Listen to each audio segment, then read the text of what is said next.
રાજ્યમાં શિયાળો જામ્યો છે। છેલ્લા 24 કલાકમાં લઘુત્તમ તાપમાનનો પારો વધારે નીચે જતા કડકડતી ઠંડીમાં લોકો ઠૂંઠવાયા।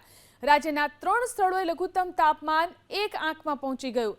નલિયામાં આ વર્ષનું સૌથી નીચું 4.8 ડિગ્રી તાપમાન નોંધાયું। અમદાવાદ શહેરમાં પણ સિઝનની સૌથી વધારે ઠંડી પડી રહી છે। વેસ્ટર્ન ડિસ્ટર્બન્સ સક્રિય થતા ઠંડીનું પ્રમાણ ઘટવાને કારણે 3 દિવસમાં અમદાવાદ સહિત રાજ્યના મોટાભાગના શહેરોમાં લઘુત્તમ તાપમાન વધ્યું છે।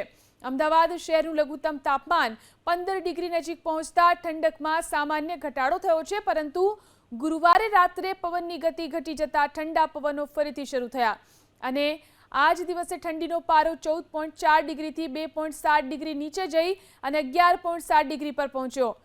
તો મહત્તમ તાપમાન 1.2 ડિગ્રી વધી અને 27.6 ડિગ્રી નોંધાયું।